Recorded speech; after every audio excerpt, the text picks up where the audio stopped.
Hello students, तो आज हम देखेंगे कूलम्स लॉ। तो पहले इसका स्टेटमेंट देखते हैं, फिर इसे समझेंगे अच्छे से। तो according to this law, force between 2 point charges is directly proportional to the product of 2 charges and inversely proportional to the square of distance between them and acting along the line joining of 2 charges. ठीक है, अगर कोई दो charge r दूरी पे क्या हो separate किए हो, तो क्या होता है उनके बीच लगने वाला बल। ठीक है, उनके बीच लगने वाला बल क्या होता है, जो बल है एफ है वो क्या है, प्रोपोर्शनल है, समानुपाती किसके, दोनों चार्ज के प्रोडक्ट के। ठीक है, तो Q1 इंटू Q2 आपका इक्वेशन 1 हो गया। सेकंड लाइन क्या बोला, and inversely proportional to the square of distance between them, और दोनों के बीच के दूरी के स्क्वायर के। ठीक है, तो दूरी हमारा r है, r का स्क्वायर करेंगे तो उसके क्या है, इनवर्सली प्रोपोर्शनल। तो इनवर्सली प्रोपोर्शनल को हम लोग कैसे लिखते हैं, 1 करके लिखते हैं। ठीक है, तो f is inversely proportional to r square, इसको हम लोग ऐसे पढ़ेंगे। और f is directly proportional to product of 2 charges, product मतलब दोनों का मल्टीपल। ठीक है, तो फर्स्ट लाइन क्या है आपका, f is directly proportional to product of 2 charges and force is inversely proportional, तो इनवर्सली को 1 में लिखना है, प्रोपोर्शनल टू स्क्वायर ऑफ, ठीक है, square of distance between them. ये दो लाइन आपका हो गया, दोनों को हम लोग कंबाइन करेंगे, कंबाइनिंग 1 and 2 वी गेट। तो कंबाइन करने पे हमें क्या मिलेगा, f इज प्रोपोर्शनल टू, देखिए लेफ्ट साइड में f है तो हमने सिंगल f लिखा, f is directly proportional to क्या हो जाएगा, Q1 Q2 ऊपर रहेगा, r आपका नीचे है तो r स्क्वायर नीचे हो गया। ठीक है, और जब भी हम लोग प्रोपोर्शनलिटी हटा के इक्वल टू का साइन देते हैं तो क्या होता है, एक कांस्टेंट टर्म लगता है।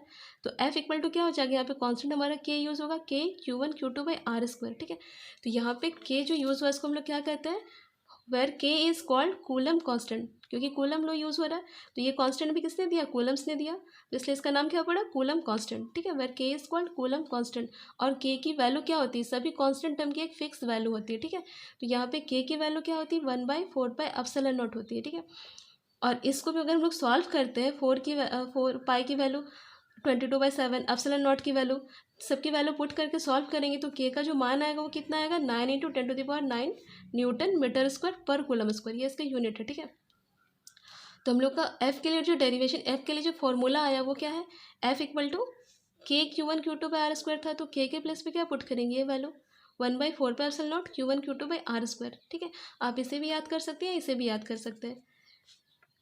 आपको ये इससे रिलेटेड क्वेश्चन बहुत सारे आते हैं, तो आपको इसके लिए ये वैल्यू आपको हमेशा याद करना है कि इसका जो वैल्यू होता है 9 × 10⁹ ये हमेशा यूज़ होगा। ठीक है, आपको इसके प्लेस पे ये पुट करना है, आपको 2 चार्जेस की वैल्यू दिए रहेंगे, डिस्टेंस दिए रहेगा, आपको फोर्स फाइंड करना होगा, तो आपको ये वैल्यू हमेशा पुट करना है 9 × 10⁹ न्यूटन मीटर स्क्वायर पर कूलम स्क्वायर, ये मान। तो यहाँ पे एक नया टर्म यूज़ हुआ, कौन सा, एप्सिलॉन नॉट। तो ये एप्सिलॉन नॉट है क्या, तो देखिए where epsilon not is called permittivity of free space. ठीक है, यहाँ पे ध्यान देना है, तो एप्सिलॉन नॉट को क्या कहते हैं, परमिटिविटी ऑफ फ्री स्पेस, और एप्सिलॉन नॉट की वैल्यू क्या होती है, 8.85 × 10⁻⁻12 सी स्क्वायर पर न्यूटन पर मीटर स्क्वायर। ये आपके के फ्री स्पेस के लिए, मतलब एयर के लिए। ठीक है, अगर यहाँ पे मीडियम हमारा चेंज हो जाता है, अगर हम लोग कोई भी अलग मीडियम, जैसे कि हम लोग कांच ही ले लें, ठीक है, मीडियम अगर चेंज करते हैं तो यहाँ पे हमारा क्या हो जाएगी, यहाँ पे वैल्यू क्या हो जाएगी, वो उस मीडियम की परमिटिविटी हमें डालना पड़ेगा। तो देखिए क्या होगा, फोर्स इन न्यू मीडियम, अगर वो नए मीडियम में कुछ वस्तु को रखते हैं तो हमें उसके फोर्स क्या, एफ टेस्ट इक्वल टू क्या होगा, FI एप्सिलॉन आर, मतलब नए मीडियम की जो परमिटिविटी है वो भी ऐड करनी पड़ेगी।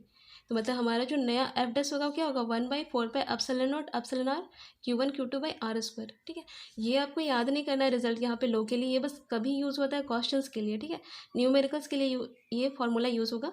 बाकी अगर आपका कूलम्स लो आता है तो आपको बस इतना ही करना है, इतना ही करना है, ये वैल्यू भी आपको याद रखने की ज़रूरत नहीं है, यहाँ से बस इतना आपको याद करना है।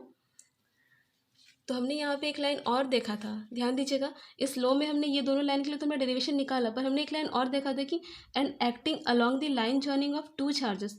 तो इसका मतलब क्या होता है, मतलब बल का डायरेक्शन के बारे में बोल रहा है, फोर्स का डायरेक्शन के बारे। अगर ये दोनों फोर्स सेम चार्जेस के हो, दोनों ही पॉजिटिव हो, तो हमें पता है कि पॉजिटिव में क्या होता है, रिपल्सन होता है, मतलब हमारा फोर्स क्या हो जाएगा, इधर पड़ेगा, और इधर क्या होगा, इसके लिए इधर पड़ेगा। ठीक है, लेकिन लगेगा किसकी, इस लाइन की ही डायरेक्शन में पड़ रहा है, तो इसलिए बोला है and acting along the lining joining of the 2 charges. और ध्यान दीजिएगा, अगर फोर्स ऑपोजिट हो, एक प्लस हो एक माइनस हो, तो हमारा क्या हो जाएगा, ये डायरेक्शन पड़ेगा। ठीक है, तो आई थिंक आपको समझ में आ गया कूलम्स लॉ।